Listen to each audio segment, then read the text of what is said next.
Comme tous les jours, on démarre avec Pierre Desraux de Pure Média. Bonjour Pierre. Bonjour Philippe. On commence avec vous par les audiences télé. Qu'est-ce que les Français ont regardé hier ? Alors hier, c'est TF1 qui s'est classé en tête des audiences de la soirée avec le lancement de la nouvelle série Olivia avec la très populaire Laetitia Milo. C'est un spin-off de la série La Vengeance aux yeux clairs dont les 2 premières saisons avaient été diffusées en 2016 et 2017 sur la Une. Pour qui ne sait pas, qu'est-ce que c'est un spin-off ? Un spin-off, c'est une série dérivée. D'accord. Voilà. Et malgré des critiques désastreuses dans la presse, Olivia est parvenue à trouver son public. Alors c'est pas mirobolant non plus.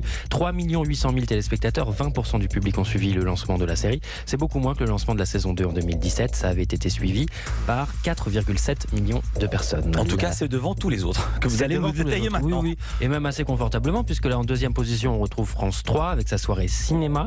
La 3 qui proposait la comédie franco-marocaine inédite, La Vache, avec Lambert Wilson et Jamel Debbouze. 2 800 000 personnes ont brouté devant la 3 et ça représente 13% du public. Ouais, voilà. Vous l'avez ruminé celle-là. Exactement. Magnifique.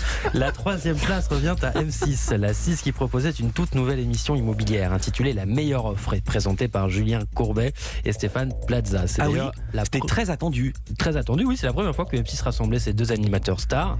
Mais alors très attendu, mais pas extraordinaire en termes d'audience. 1 900 000 Français, 9,4% du public. M6 a connu des jours meilleurs.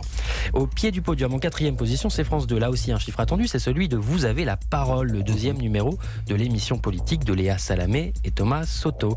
Après Xavier Bertrand en septembre, hier, l'invité principal était Christophe Castaner, le ministre de l'Intérieur.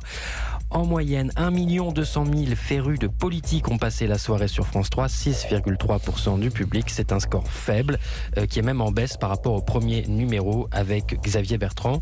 Et le débrief qui suivait, Vous avez la parole, la suite, était suivi par seulement 700 000 personnes. C'est vraiment pas grand-chose.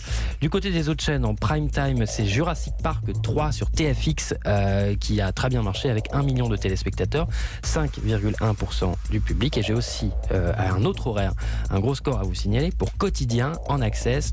Quotidien qui a rassemblé hier 1 713 000 téléspectateurs sur TMC, 7,6% du public. Le talk show de Yann Barthès qui recevait notamment Bertrand Perrier et Frédéric Lopez.